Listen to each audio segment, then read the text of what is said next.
आज हम सब ने डिसाइड किया था कि सारे टीचर्स जाके एसएससी चेयरमैन साहब से मिलेंगे और बताएंगे कि ऐसे ऐसे 2024 में इतनी सारी दिक्कतें हुई हैं, क्योंकि कई बार ऐसा लगता है कि ऊपर के लेवल तक चीज़ें पता हैं भी या नहीं हैं। और हम लोग लगभग 12 बजे से इस कोशिश में हैं कि चेयरमैन साहब से मिल पाएँ।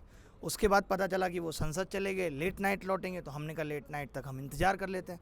और हमने देखा यहाँ ऑलरेडी 100 से भी ज़्यादा बच्चे आए हुए हैं और हर दिन 100-150 बच्चा आके अपना अपना सवाल पूछ रहा है। लेकिन क्या होता है ना कि जब 100-150 बच्चा आके सवाल पूछता है तो जवाब इग्नोर कर दिया जाता है। बट अगर वही 100-150 जो हर रोज़ आ रहा है वो एक साथ आके सवाल पूछे तो जवाब देना फिर मजबूरी बन जाएगा। अभी जो ये टाला जा रहा है कि चेयरमैन साहब आपसे नहीं मिल सकते, अंडर सेक्रेटरी साहब आपसे नहीं मिल सकते, ये भी आपसे नहीं मिल सकते, वो चीज़ फिर नहीं होगी। तो हम लोग तो अब इंतज़ार कर रहे हैं चेयरमैन साहब 7 बजे आएँ, 8 बजे आएँ, 9 बजे आएँ। हमने तो सोच लिया अब आए हैं तो मिल के ही घर लौटेंगे और जवाब लेकर ही घर लौटेंगे। तो आप सबसे भी यही गुजारिश है। आप सबसे भी यही गुजारिश है, हमारी तरह आप भी इंतज़ार कीजिएगा, 7-8 बजे तक यहीं रहिएगा। SSC CGO complex, SSC head office के बाहर हम लोग आप लोगों का भी इंतज़ार कर रहे हैं। मैसेज क्लियर नहीं जा रहा है। आप बोलिए ना, सभी की चीज़ें बोलेंगे एक-एक करके। नहीं, पूरा एक ही क्लियर करो ना पहले, फिर आगे लेके जाएंगे दोबारा से। चलो सीधा या तो मैसेज कन्वे करना तो बुलाओ। हाँ बोलो। हाँ, बाकी के नहीं बच्चे, हो पाया दोनों। बाकी आप बोलो, बाकी के बच्चे दोनों आदमी मतलब क्लियर। और नहीं, लाइव नहीं है।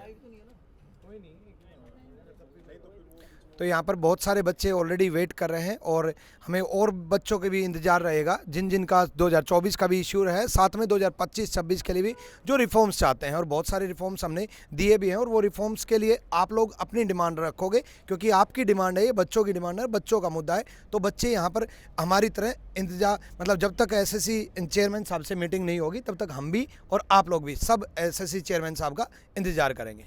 और बात ये ना कि हम लोग तो आपको रिप्रेजेंट कर रहे हैं, लड़ाई आपकी है, हम आपके सहयोग में हैं, हम आपके लिए खड़े हैं, हम आपके लिए, आप सवाल नहीं पूछ सकते, आप हमारे पीछे खड़े हैं, हम आपके गार्जियन बढ़ के खड़े हैं। कोई मेरा भी भाई है जिसका नहीं हुआ, मैं उसके लिए आया हूँ, कोई इनका जानने वाला है इसके लिए आए, सब एक दूसरे के लिए आए। बट जब ये सारे बच्चे एक साथ मिलके कलेक्टिव होकर आवाज़ उठाएंगे तभी वो आवाज़ दूर तक जाएगी। और हम लोग बहुत शांति से सिर्फ सवाल पूछने आए हैं, हम लिख के लाए हैं सारी चीज़ें कि ये गलतियां एसएससी ने 2024 में की, 23 में। आप पिछले 5 साल से हर साल कुछ ना कुछ नया नाटक करके ऐसे बच्चे जो वाकई में डिजर्व करते हैं उनको बाहर कर देते हैं। और ये कब तक चलता रहेगा, हम ये पूछना चाहते हैं, आपका इरादा कब तक है, ताकि बच्चों को बोल दें कि फिर आप तब तक पेपर ही मत दो, पहले इन्हीं के लोगों की भर्तियां हो जाने देते हैं, बाद में बच्चे जो पढ़ने वाले हैं वो सिलेक्शन लेंगे। रानी मैम आप कुछ कहेंगे? मैं तो बस चाहती हूँ कि चेयरमैन साहब हमसे एक बार मिल ले, ताकि हम बातों को वेरी पोलाइटली, पीसफुली उनके सामने क्लियर कर पाएँ। ठीक है, और यहाँ हम लोग बच्चों का ऐसा नहीं है कि कुछ प्रोवोक करने के लिए आए हैं, बस हम बच्चों का साथ देने के लिए आए हैं। मेरा यही रिक्वेस्ट है, देखो जनरली स्टूडेंट को ना बड़ा इजी होता है यूट्यूब के नीचे कमेंट कर देना, टीचर साथ नहीं देते, टीचर साथ नहीं देते। अब टीचर्स आप लोगों के साथ हैं। देखो मुहिम तो आपकी है, हमसे जो आप एक्सपेक्ट करते हो कि हम वीडियो से सपोर्ट करें, आपका ट्विटर कैंपेन से सपोर्ट करें, ग्राउंड पे अगर आप चाहते हो कि आप अगर 20 बच्चे आए हो तो हमारे साथ हमारा टीचर क्यों नहीं है, देख लो सब खड़े हैं। अब भी अगर आप लोग मतलब आप खुद के लिए खुद ही आवाज़ नहीं उठा सकते तो फिर देखो गलती आपकी है। फिर हमारी साइड से पूरी सपोर्ट है, अब आगे का काम आप लोगों को करना है। तो सभी लोग समझ गए होंगे सारी बातें, अब आपको स्टेप्स लेने हैं। कमेंट के साथ साथ आप खुद बताइए कि आपके लिए क्या बेहतर है क्या नहीं, और आप पर्सनली बताएंगे तो ज़्यादा बेहतर है। ठीक है, जून से जैसे पेपर शुरू हो जाएंगे, 2025 के सारे एग्ज़ाम लगातार पेपर होंगे, तो 2024 में जो गड़बड़ हुई हैं वो जून से 2025 का जो एग्ज़ाम का सिलसिला शुरू होगा एसएससी का, वो दोबारा ना हो। हम सबसे पहले उसके लिए रिफॉर्म चाहते हैं। तो जितने भी बच्चे तैयारी कर रहे हैं 2025 के लिए, 26 के लिए खुद को प्रिपेयर कर रहे हैं, वो एक बार जो है यूट्यूब पे, सोशल मीडिया पे भी, और अगर आपकी कोई जेन्युइन समस्या है तो आप यहाँ के भी टीचर्स के साथ में मिलकर जुड़ सकते हैं। धन्यवाद। और सबसे बड़ी चीज़ ये है कि जहाँ इतने सारे बच्चों के साथ गलत हुआ है, 1200-1400 से ज़्यादा वीडियो यूट्यूब पे हैं, जहाँ बच्चा अलग अलग टीचर से जाके मिल रहा है। मैं खुद इतने पिछले दिनों में 1500 से ज़्यादा बच्चों से मिल चुका, और यहाँ आए हैं हम तो सब बड़े पोलाइट तरीके से बात भी कर रहे हैं, भले ही कुछ बात बन नहीं रही, क्योंकि इनको भी पता है कि चीज़ें तो ख़राब हुई हैं, ये भी ये बात मानते हैं कि चीज़ें ख़राब हुई हैं। बट आप ख़राब कब तक करते रहेंगे? हम आदत डाल लें इसी खराबी की और फिर आवाज़ ना उठाएं। तो आवाज़ जब अब उठ गई है तो अब हम सांस तभी लेंगे जब ये सब चीज़ें ठीक हो जाएंगी। हमें ये लिखित में वेबसाइट पे नोटिस आ जाएगा कि भाई हम 2024 के रिजल्ट को भी एक कमेटी बना के उसका रिव्यू कर रहे हैं, कि किस तरीके से उसको ठीक किया जा सकता है। सोचिए ऐसे ऐसे लोग यहाँ खड़े हैं, ये बच्चा खड़ा है, इसके 344 नंबर है, रॉ स्कोर है इसका 344, AIR 96 दिखा रहा था इसकी, कौन सी वेबसाइट पर, रैंक मित्रा पे, और आज इसको कोई जॉब नहीं मिली है, कोई नौकरी नहीं मिली है। यानी 88%, 89, 90% नंबर लाके भी बच्चा सिलेक्शन नहीं ले रहा है। कल को हालत क्या होगी कि 390 नंबर ले आएंगे 10-15 हज़ार बच्चे, और आपके यहाँ वैकेंसी 8,000 होंगी, फिर आप डेट ऑफ बर्थ के हिसाब से लोगों को नौकरियां दे रहे होंगे। तो आप सबका भी अब खून खोलना चाहिए कि अब आवाज़ उठनी चाहिए, बदलाव बहुत ज़रूरी हो गया है। तो सर 2025 में क्या तो सर क्या जैसे 2025 में 390 नंबर से ज़्यादा लाना पड़ेंगे छात्र को? कहीं ऐसा तो नहीं है 300 410 या 400 लाना पड़े? जब 444 वाले का 96 रैंक है तो कितना बड़ा जोल है एसएससी में। सारे पद बेचे गए। मेरा भी बच्चा 10 साल से जर्नी कर रहा है, कभी 4 प्रश्न गलत, कभी 3 प्रश्न गलत, और अब मैं जो एसएससी से कहना चाहता हूँ ये सब करना छोड़ दो, तो मैं भी ईश्वर के यहाँ जवाब देना है।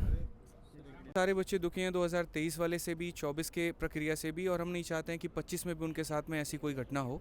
ठीक है, तो मैं चाहता हूं यहाँ पर कि जितने बच्चे हैं जो 2023 में भी पीड़ित रहे हैं, जो 2024 में भी पीड़ित रहे हैं, और जिनका आगे भी पेपर है, वो यहाँ पर साथ में आएँ, हम सबके साथ में रहें, और आज हम चेयरमैन साहब से अपने हक की लड़ाई लड़ करके जाएँ और अपनी सारी बातें जो है उनके समक्ष रखें, ताकि उसके बाद कभी कोई दिक्कत ना आ पाए। मेरा सिंपल सा एक ही बात कहना है, हम सारे के सारे सीजो कॉम्प्लेक्स दिल्ली में अभी मौजूद है एसएससी हेडक्वार्टर पे, और बड़े आसानी से आप गूगल मैप पे सर्च कर सकते हैं एसएससी सीजो कॉम्प्लेक्स दिल्ली करके, और यहाँ पर हम रहेंगे। ज़रूरत पड़ी तो हम रात में भी रुकेंगे, ज़रूरत पड़ी तो हम कल भी रुकेंगे, ज़रूरत पड़ी तो हम परसों भी रुकेंगे। हम तब तक नहीं जाएंगे मेरे भाई जब तक हमारी आवाज़ ना सुनी जाए, और जब तक उसके ऊपर में रिटर्न में हमारे सामने कुछ ना आ पाए।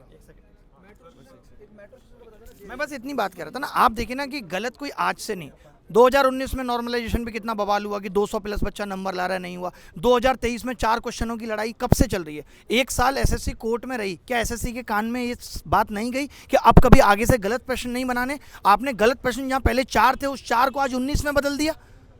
तो आपका तो जो करेज है वो बढ़ता जा रहा है और गलत करने के लिए।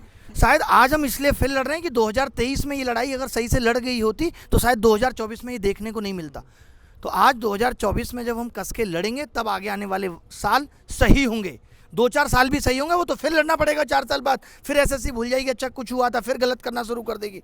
तो आप चिंता मत करो, बस आप सबको साथ देना है। जब हम आज यहाँ आपके लिए ज़मीन पर बैठे हैं सीजीओ कॉम्प्लेक्स के सामने, तो आपको भी आना है और आपको भी हमारी आवाज़ को बुलंद करना है। हमें मालूम है कि 2023 में भी बहुत सारे इश्यूज चल रहे हैं। 24 वाले भी बच्चे बहुत ज़्यादा परेशान हैं। हम ग्राउंड लेवल पे जब जुड़े हैं बच्चों से तो हमें मालूम है कि बहुत सारे लोग रो भी रहे हैं और मेंटली परेशान भी हैं, बहुत ज़्यादा अपसेट भी हैं। और हम नहीं चाहते कि आगे भी आने वाले टाइम में जितने भी स्टूडेंट अपीयर होंगे उनके साथ कुछ भी गड़बड़ हो। तो बेसिकली हम चाह रहे हैं कि शुरू से लेकर अंत तक जितने भी स्टूडेंट हैं वो इस चीज़ में सपोर्ट करें, क्योंकि आप सबके क्यूमुलेटिव सपोर्ट से ही सारी चीज़ें ठीक होंगी। प्रेजेंट की चीज़ें भी तभी ठीक होंगी और फ्यूचर की भी तभी ठीक होंगी जब आप सब मिलकर आएंगे इस चीज़ के लिए। Thank you. देखो भाई, बहुत ज़्यादा समय भी नहीं है, ये भी नहीं करना आप लोगों को कि हाँ अभी ये इन लोगों ने स्टार्ट करा है, ये लोग करते रहेंगे। तो क्योंकि जो 24 का नोटिफिकेशन 25 का नोटिफिकेशन है वो भी बहुत दूर नहीं है, तो आप लोगों को ज़्यादा टाइम वेस्ट नहीं करना है। जितना हो सकता है हर तरीके से जो जहाँ से सपोर्ट कर सकता है आप लोगों को इस कैंपेन को आगे बढ़ाना है, और जितना ज़्यादा आप लोग सपोर्ट करेंगे ये आपके हक की बात है। चाहे बात वो 24 की हो, चाहे बात 25 की हो, चाहे इवन 23 की भी बात है, तो सारी बातें हाँ देखो कुछ लोग ऐसे भी हैं जिनकी 22 तक की बातें फंसी हुई हैं। तो ये सारी चीज़ें तभी होंगी जब एक बड़े लेवल पर सारा बच्चा जुड़ेगा। तो आप लोगों का जुड़ना बहुत ज़रूरी है, क्योंकि बहुत ज़्यादा समय आप लोगों के पास भी नहीं है और हम लोगों के पास भी नहीं है। और बाकी एक चीज़ और कहूँगा मैं कि जब तक ये सारे सुधार नहीं हो जाते हैं, यूट्यूब पर कोई क्लास आपको अटेंड नहीं करनी, और जो क्लास ले रहे हो एक बार उनको जम के सुना भी देना है कि आप बच्चों के लिए अल्टीमेटली कर क्या रहे हो। ये क्लास वाला तो कोई एक भी क्लास नहीं होनी चाहिए यूट्यूब पे, मतलब नहीं होनी चाहिए। अगर हम लोग यहाँ पे खड़े हैं तो आप बाकी टीचर्स को भी यहाँ पे खड़े रहना है, चाहे फेस दिखा के खड़े रहिए, चाहे फेस छुपा के खड़े रहिए। सभी लोग सेक्रीफाइस कर रहे हैं और इस चीज़ में सबको साथ देना ही पड़ेगा। देखो होता क्या है ना, वही हमने सभी लोग बोलते हैं ये कर दो वो कर दो, कोई भी रिजल्ट आए, रिजल्ट दिखाने से पहले ये बच्चों की क्वेरी आने लग जाती है, सर ये गड़बड़ी हो गई, सर ये गड़बड़ी हो गई, अब क्या करें। तो यहाँ पे जब हम आए, हम एक चीज़ को लेके नहीं आए कि हमें ये करना है। हमारे पास बहुत सारे मुद्दे हैं और हमें सभी पे काम करना है, क्योंकि ये एक साथ एक टीचर कोई मुद्दा उठाएगा उससे बात नहीं बनेगी। जब सारे लोग कलेक्टिवली सारे मुद्दे रखेंगे तभी कुछ हो सकता है। मुद्दा एक आप लेके चलो या 2 लेके चलो, उससे काम नहीं बनेगा। अब एसएससी में रिफॉर्म्स की बहुत ज़्यादा नीड है। हम देख रहे हैं 2022 से जब से चीज़ें हुई हैं, एसएससी ने डॉक्यूमेंट वेरिफिकेशन ही खत्म कर दिया। अब इनएलिजिबल कैंडिडेट्स भरे जा रहे हैं सिलेक्शन में, उसका क्या मतलब है? मतलब कोई ऐसी रिक्रूटमेंट एजेंसी मुझे दिखा दो जिसमें डॉक्यूमेंट वेरिफिकेशन होने से पहले रिजल्ट आ जाता है और कोई वेटिंग लिस्ट भी नहीं है। तो ऐसे बहुत सारे मुद्दे हैं। मैं ये नहीं कह रहा कि एक मुद्दे की बात चल रही है यहाँ पे, आपका कोई अपना पर्सनल मुद्दा हो सकता है, विदहेल्ड को लेकर मुद्दा हो सकता है, कीबोर्ड की खराबी की वजह से मुद्दा हो सकता है, स्क्रीन ब्लैंक होने के मुद्दा हो सकता है, रॉन्ग क्वेश्चंस का मुद्दा हो सकता है। मुद्दे हद से ज़्यादा हैं और अब पानी सर से ऊपर जा चुका है। तभी आपको लग रहा है कि जो टीचर्स आए हैं, ऐसा नहीं है कि एक चीज़ को लेकर आगे सारे के सारे टीचर्स, जब सब बिल्कुल परेशान हो चुके हैं कि यार कुछ पता ही नहीं है। हम लोगों ने हर तरीके से ट्राई कर लिया, हमने ट्विटर कैंपेन कर लिया, ग्रेवेंस कर लिया, लेकिन किसी का कोई मतलब ही नहीं है, क्योंकि किसी को कोई इस चीज़ से फर्क ही नहीं पड़ता है। और आज से ट्विटर कैंपेन बहुत अच्छे लेवल पे चल रहा है। आज का ट्विटर कैंपेन ट्रेंडिंग पर है, लेकिन 2 पर भी, मतलब पहला तो खैर अप्रैल फुल वाला था, वो तो ऑब्वियस है, वो रहेगा ही रहेगा, वो ऑल ओवर वर्ल्ड सेलिब्रेट किया जाता है। लेकिन आज पूरे ट्विटर में 2 नंबर 3 नंबर हमारा ही हैशटैग ट्रेंड हो रहा है, और उसके बाद भी यहाँ पर अगर एसएससी की तरफ से कोई नोटिस नहीं आ रहा है तो समझ लो ये ठेहल है। ठीक है, आकर के सही करना पड़ेगा, और बाकी ये आपका अपना मेरे भाई लड़ाई है, और आपके ही वजह से ये हो पाएगा। हम टीचर्स हैं यहाँ पर, हम आपकी वजह से हैं, और आप जब आएंगे तभी जाकर के मुद्दा आगे बढ़ पाएगा। ठीक है, हम बता सकते हैं, हम बोल सकते हैं, लेकिन लड़ाई आपकी है, ध्यान रखिए इस बात का। हाँ। देखो भाई, आप में से जितने भी बच्चे एसएससी के एग्ज़ाम देते हैं या देने वाले हैं, आप लोग अपनी सारी परेशानी ना हमें यूट्यूब पे कमेंट पे बताते हैं, पर परेशानी उस तक पहुंचनी चाहिए जो सॉल्व कर पाए। बिल्कुल। हम यहाँ पर ना आपके साथ खड़े हैं। आपकी परेशानी का इलाज ना यहाँ आके हो सकता है, क्योंकि हम नहीं सॉल्व कर सकते आपकी परेशानी, हम आपकी परेशानी में आपके साथ खड़े हो सकते हैं। तो सभी लोगों को साथ आना चाहिए, चाहे आपका पिछला एग्ज़ाम था 23 का या 24 का या 25 का, आने वाले भी बहुत सारे एग्ज़ाम आप में से जो 24 वाले हैं या 23 वाले हैं वो देने ही वाले हैं। तो रिफॉर्म अगर होगा ना, वो सभी के लिए होगा, ऐसा नहीं है कि फ्रेशर बच्चे के लिए रिफॉर्म होगा। ठीक है, जो अच्छी चीज़ आएगी वो सबके लिए आएगी। तो मेरा मानना ये है कि आप सभी लोगों को यहाँ इकट्ठा होना चाहिए, सबके साथ अपने हक की लड़ाई लड़नी चाहिए। ठीक है, एड्रेस सर बता दो, और एड्रेस यहाँ हम सीजीओ कॉम्प्लेक्स में एसएससी के डिपार्टमेंट के आगे खड़े हैं, यहाँ हेड पर ऑफिस के हेड सामने। ऑफिस के आगे, गेट नंबर 2 के आगे। ठीक है, तो आप सभी लोग आइए, अपने हक की लड़ाई लड़िए, सभी टीचर आपके साथ हैं। एक मैं लास्ट में कंक्लूड करना चाहूँगा। मैक्सिमम मैं देखता हूँ ना चीज़ें, तो लोगों का ना एक नेगेटिव रवैया होता है, अरे कैंपेन से क्या होगा, इससे क्या होगा, इससे क्या होगा, इससे क्या होगा। अगर सब लोग ऐसे ही बैठ के सोचते रहेंगे ना, तो सच में कुछ नहीं होगा। अगर और कुछ नहीं होगा तो यार कम से कम मन में एक तसल्ली तो रहेगी कि हाँ, हम सब ने मिलकर ट्राई करी, स्टूडेंट्स ने ट्राई करी, टीचर्स ने ट्राई करी, तो एक अच्छी कोशिश देना तो हमारा फ़र्ज़ है ना। तो सर जो नए बच्चे हैं वो ये सोचते हैं कि हमारा इससे कोई मतलब ही नहीं है, जबकि सबसे ज़्यादा मतलब आपका है सर। ठीक है, आप इस बात को समझो। नए वाले, आज मैं क्लास में जब अनाउंस कर रहा था ऑफलाइन क्लास में, तो बच्चों को ऐसा लग रहा था होगा कोई मुद्दा, होगी कोई बात, हमें इससे क्या लेना देना है। और ये समझने की ज़रूरत है कि भाई आपका ही लेना देना है, तो समझिए और जल्दी पहुँचिए यहाँ पे।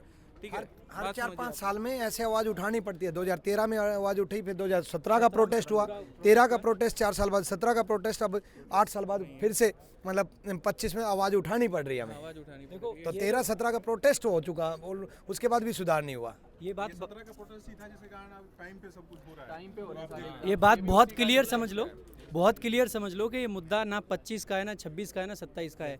ये एसएससी के हर एक एग्ज़ाम का मुद्दा है, हर एक साल का मुद्दा है, और ये हर एक बच्चे का, हर एक टीचर का, जो भी लोग एसएससी से जुड़े हुए हैं उस हर किसी का मुद्दा है। तो आप लोगों को अपने हक की आवाज़ उठानी चाहिए, और सभी लोग एकदम ज़बरदस्त तरीके से आवाज़ उठाओ। ट्विटर के थ्रू यहाँ आके जैसे उठा सकते हैं आपको आवाज़ उठानी चाहिए, और शांति से।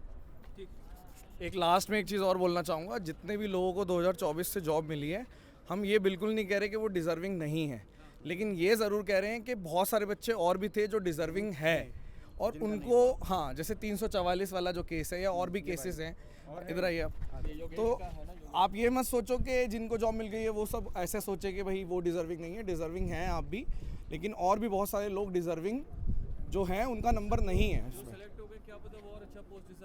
बिल्कुल बिल्कुल, बहुत सारे लोगों की जो रैंक है वो बल्कि और ज़्यादा ख़राब हो गई है, उनको और अच्छा मिलना चाहिए था। तो ये बहुत एक इम्पॉर्टेंट पॉइंट है, मैं रखना चाह रहा था। और ये बता दो उनका लास्ट अटेम्प्ट था, ये भी बता दो। लाभ आप बताओ, बोलो। आप सारे भी आओ जल्दी। मेरा नाम योगेश चौहान है। मेरा टेंटेटिव में रो स्कोर 344 था, जो कि मेरा फाइनल में 348 हो गया था। देन नॉर्मलाइजेशन में मेरा स्कोर 346 हो गया।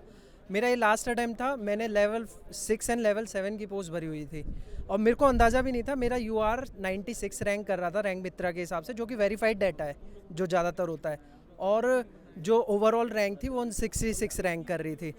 और मुझे लग रहा था कि कुछ ना कुछ तो डेफिनेटली मिल जाएगा अगर थोड़ा बहुत भी हेर फेर होता है, पर मुझे कुछ भी नहीं मिला है। अगर अब मैं ये सोच रहा हूँ कि मैं किसको जाके बोलूँ कि मैं इतना अच्छा अटेम्प्ट करके आया। अब इससे अच्छा क्या कर सकते हैं, मैं तो ये जानना चाहता हूँ। या आगे जो तैयारी कर रहे हैं वो फिर तो आगे ये सोच के चलें कि 360 370 ही है जो शायद उसमें भी शायद रहेगा कि वो आपको पोस्ट दिला सकता है।